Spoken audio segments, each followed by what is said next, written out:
Okay, so here's the thing. I'm adding music to the video and I just realised that I left the bloody pan and zoom effect on for the first part of the video. So, I apologise, I'm a terrible human being who cannot edit to save her life. But enjoy the video. Hey guys, I'm back again with another video, and this week it's a little bit more on the serious side.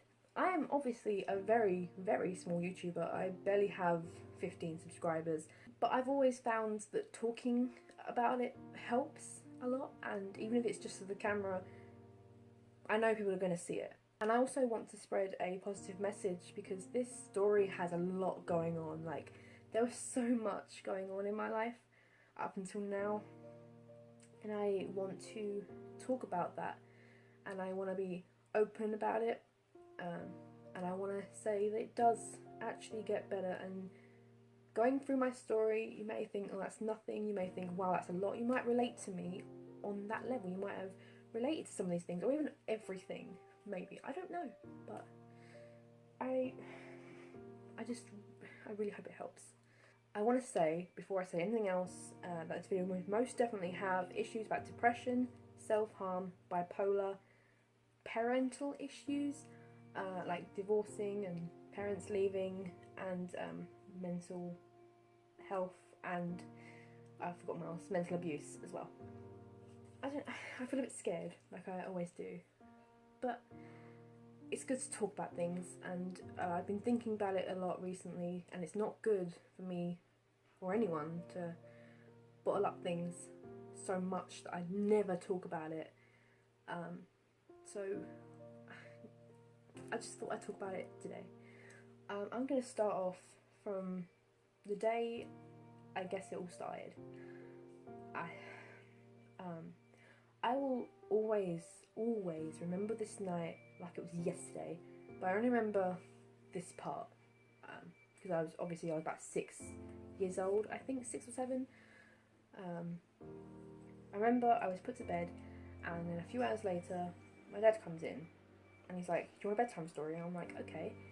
You're a little kid, bedtime stories are great. And I think he read me Cinderella or something, but it was his own version. He always used to tell me these crazy stories that out of nowhere, and it was great. But and then at the end he said to me, I'll always love you.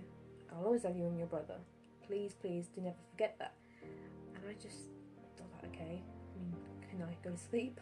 What? You're a little kid. I'm like 6. I don't know what that means. You don't expect for your dad to one day decide to have an affair and walk out, which is exactly what happened. So I went to sleep thinking everything's fine, happy families. Woke up, dad was gone.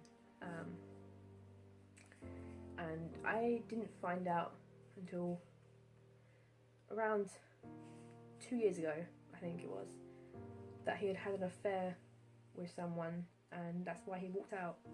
He didn't stay with her for very long. I think he was with her for about a couple months. She was nice. I mean, she was like a hippie, and she had a daughter who was quite nice. You know, she's a bit older than me, but we were like friends. I just still didn't understand. I liked her. I'm not gonna say her name, obviously. I'm not gonna say anyone's names. But I did like that first girlfriend. She was really, really nice and sweet and stuff, and used to take us out. And I still had no idea what was going on. I wasn't upset. I was a little bit confused. Like, I'm a kid. What's going on? Why is my dad not coming home? But him and my mum were like friends. They got on. They just talked at the door, and then when he dropped me off, and I just thought, okay, they're friends. That's great. That's fine. I didn't understand as I got older.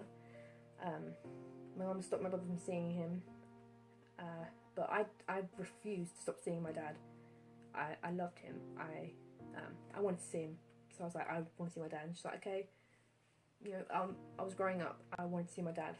I went to see my dad. Stayed over every couple of weeks, and it was okay. You know, for the first couple of years. For the first couple of years, it was fine. Like, nothing weird happened. I mean, it was me, him, and my grandma. And occasionally I'd meet his new girlfriends or go to the boot fair. It was fine, you know. And then I got to the age of about 12, 13. I think it was about 11 or 12 actually. And then it started to get really weird. And you know, he was my dad. Of course, I'm going to trust him with everything.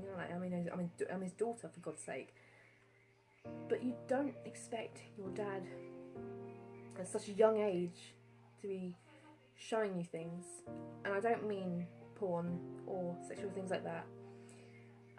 This might not be anything to you when I say Illuminati, and when I say dark things like the world's gonna end and aliens and I think I'm trying to cry, things like that. But when you are 11, I think I was actually younger than that. I don't remember much. I blocked it all out really, but I'd say about 10 or 11 years old, he was showing me things, and I'll always remember one image he showed me, and it will never ever ever be out of my mind. He showed me a little girl, and she was about 4, maybe 5 years old. I remember she had blonde hair and she was wearing like a little pink top, and her skull had been smashed in, and there was like, you know, obviously brains and blood and things, but that wasn't surprisingly, that wasn't the worst part, because he told me, okay, this is his words, if you disobey the government, this will happen to you. Who tells their child that? Who tells anyone that, for starters?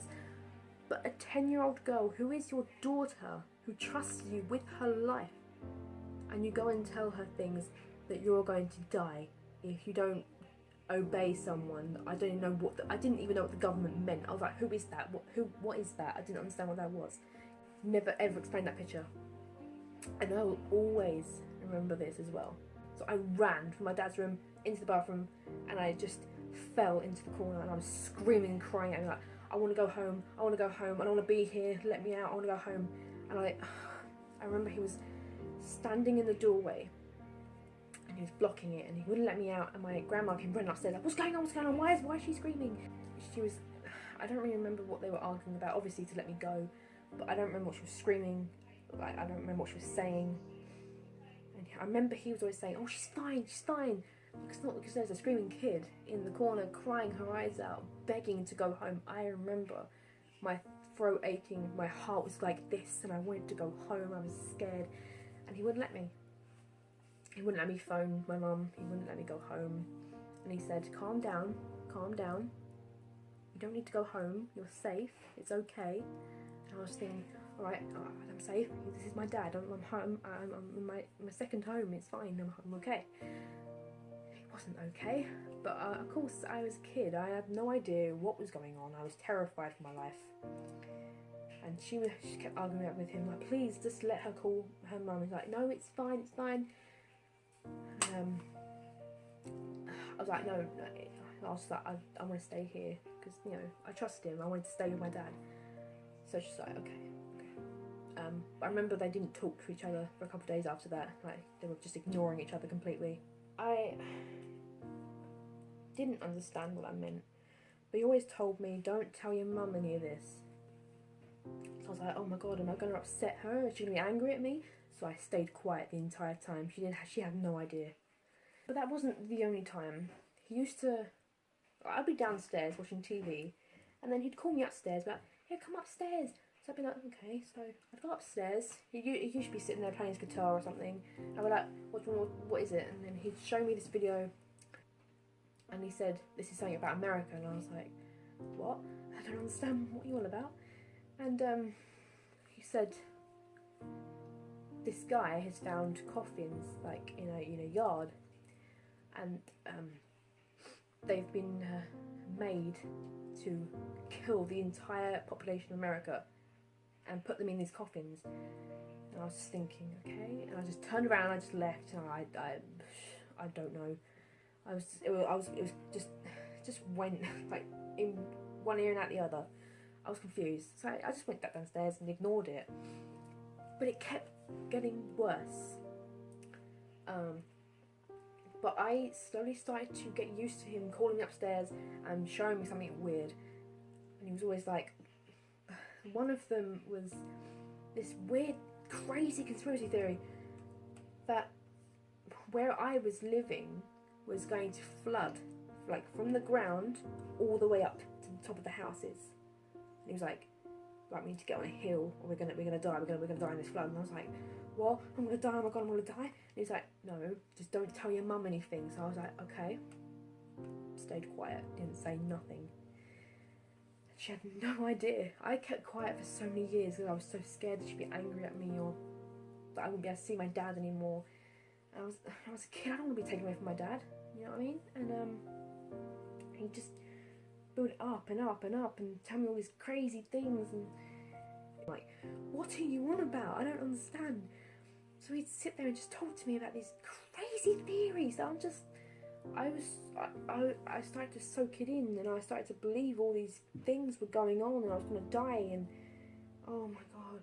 I don't know, but it terrified me for so long, and every time I see that fucking symbol on these pissing videos, it's all I can think about is my dad.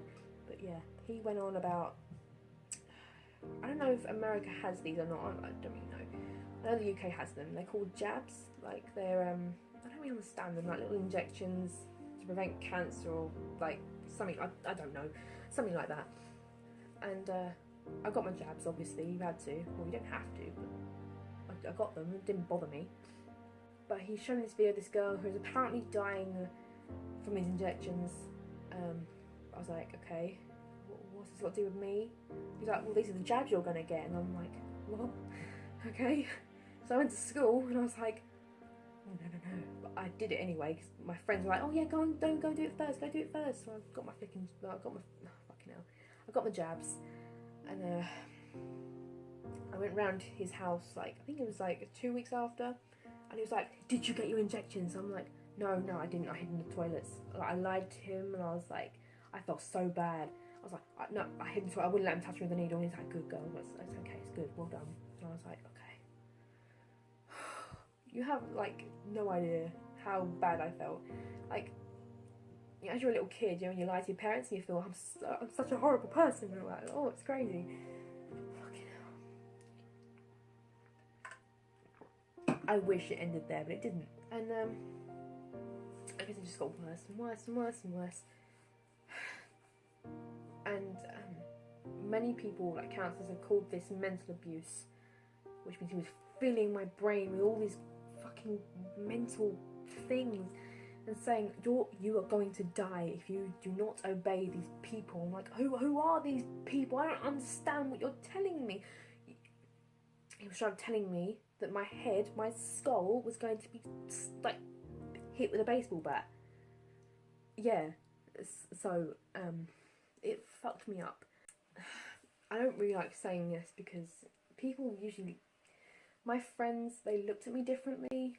Like at school, I had a best friend, I won't say her name, in a school where I live now, and she just looked at me differently and she acted differently around me, like she'd been treading on eggshells around me, and I didn't like that. I want to be treated like a normal person. But my dad, I don't even like, I won't even call him my dad anymore. Why have I been doing that? My sperm donor. Okay, let's just call him my sperm. My sperm donor, I would say, really messed me up so much that I now have multiple things wrong with me. I have severe depression, severe social anxiety, and anxiety about just general anxiety, worrying about everything, overthinking everything. I had an eating disorder going on. It wasn't anorexia, because I didn't get that far.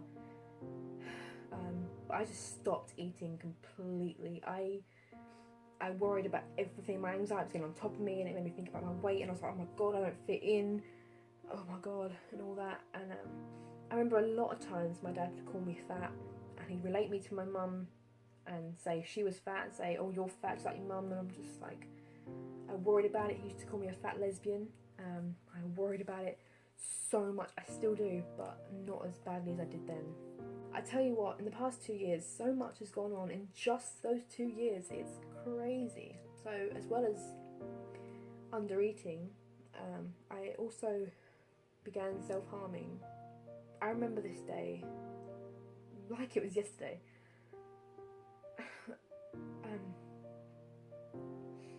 I was talking to my friend on Facebook, and then I was just talking, and I mentioned cutting. She's like, "Don't you dare do it." I was like, "No, I won't do it. I won't do it." I was just curious about what you thought.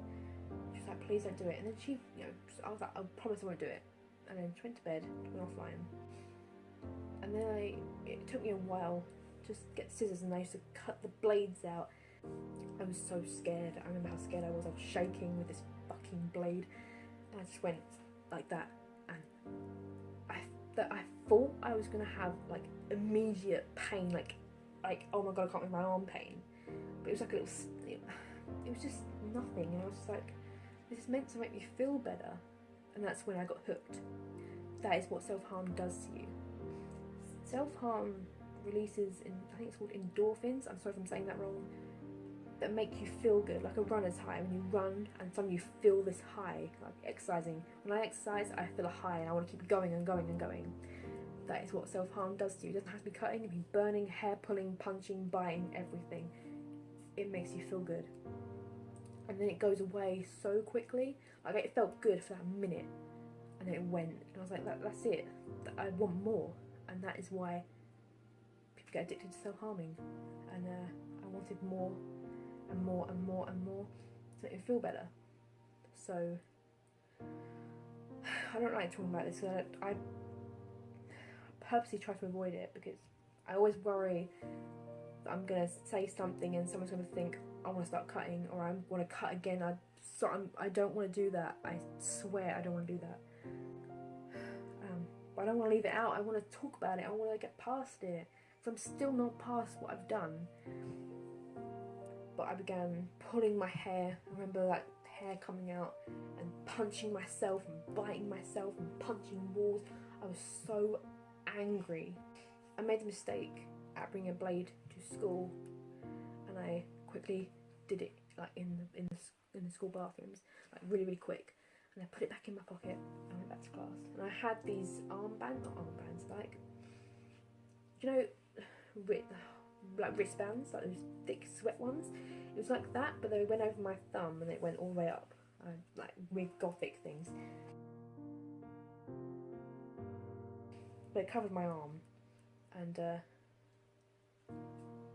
I thought I could trust my friend, my best friend at the time. So I was sitting there in class, and I was like, my arm hurts. She's like, what have you done? And then I just showed her a little bit of what I'd done, and she just sort of went silent. She wouldn't. It was like she was on autopilot. It was like she was on autopilot. She was just like that for like ages. It felt like forever. And then she just got up, said to the teacher, and then just left. And I was sitting there panicking, like, she's gonna tell someone. Oh my god, what do I do?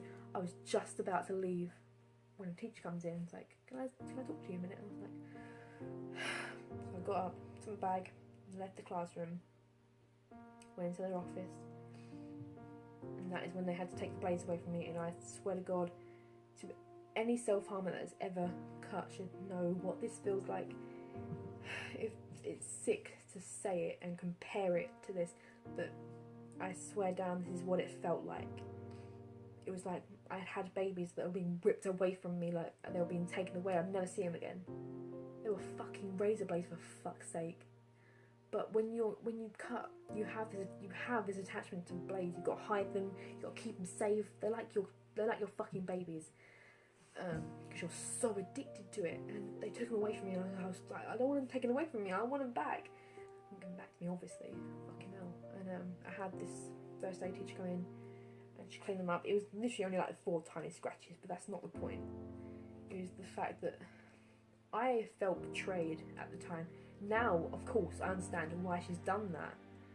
Like, but before, I couldn't even fucking look at her. I was like, don't even fucking talk to me. I don't want to talk to you. You betrayed me. That's how I felt. And she came in and they cleaned my cuts up, and didn't need a bandage or anything. It was fine. And then they called my parents, and I went home with Mum. And I tell you what, she was so angry. I can't even. She screamed at me like, what have you done? Why have you done this to yourself? And I was like, I couldn't stop crying. Bloody hell. I'm so sorry that I ever did that.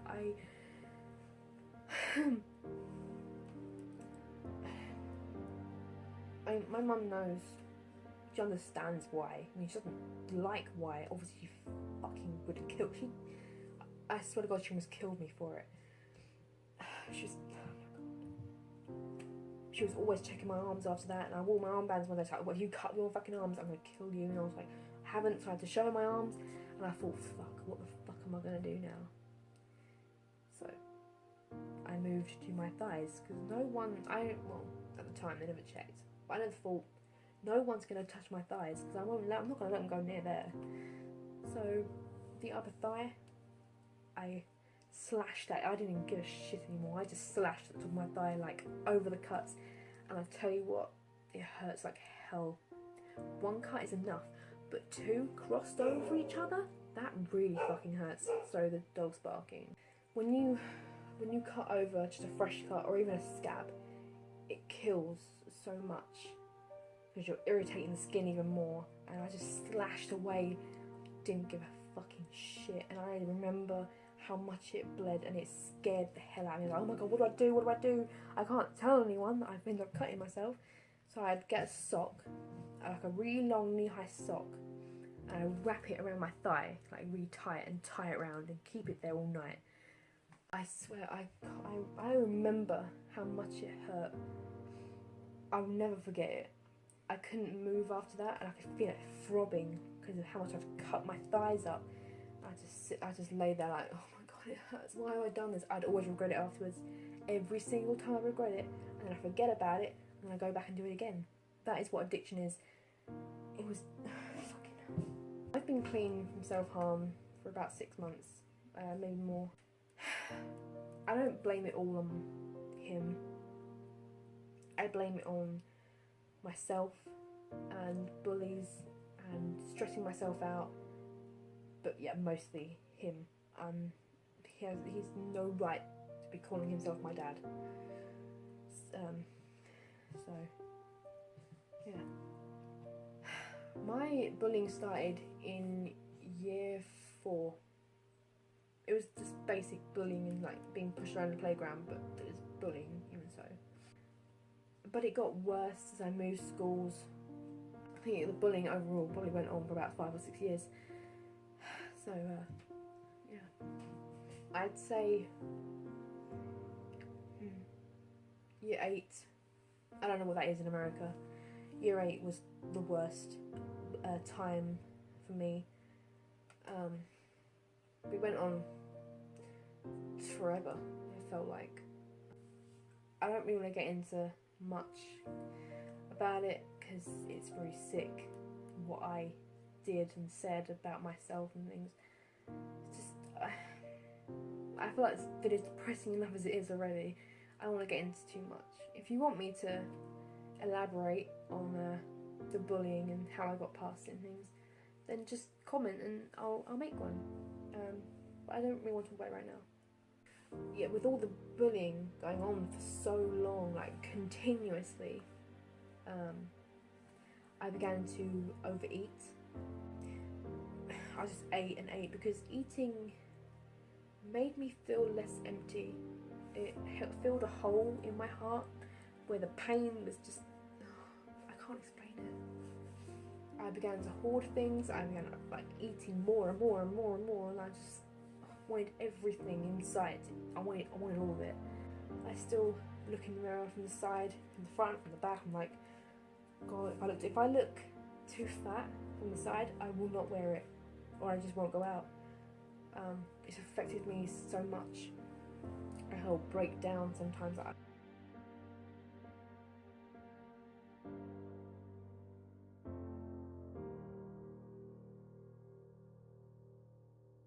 But of all the things that have happened, I am still here. Surprisingly, I am still here, and I'm still fighting. And all the times I have tried to give up, all the times I've tried to commit suicide, and it hasn't worked. And you know, maybe it's just fucking time that I fucking get the balls to live. And that is why I wanted to make this video, because of all the shit that's happened in the past 7 years, 18, I don't know, fucking the past 10 years of my life. I am still here. I'm 18 years old. I'm moving on with my life. I'm looking to be a care worker for elderly people, or even a childminder, or working in a nursery. And, you know, I'm writing my books, I'm making videos, I'm making friends.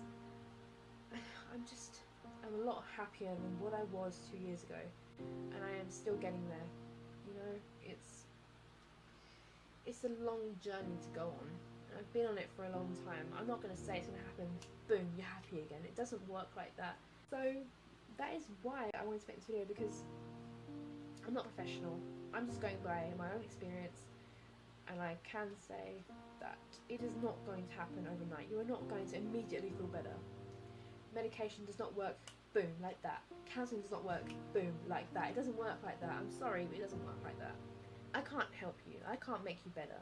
But I can support you on your own journey. But if you are feeling like you seriously are going to hurt yourself, or you're going to try and commit suicide, or hurt someone else, or something like that, I have left the number and the email, in case you don't like talking on the phone like I don't, the Samaritans, in the description. Please click on it. They are awesome. I hate talking on the phone. I haven't got over that yet. But I've emailed them before, and they're great. But I have to say, emailing takes a long time. Like, you have to wait until the next day for a reply.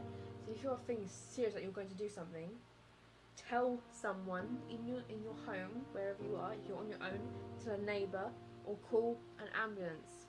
Okay, they'll take you to the hospital, like A&E. Okay. 2, call Samaritans. Please, I am begging you to call someone. Okay. And 3, dear God, please tell a family member, if you have one, or a caregiver, or a friend, that you are going to do something, or you want to do something. Please. Okay. So I've left everything in the description. Okay. This is for 24/7 hotline. Okay. So I hope you enjoyed watching it. As always, I enjoyed filming it, and I will see you in the next video. Bye!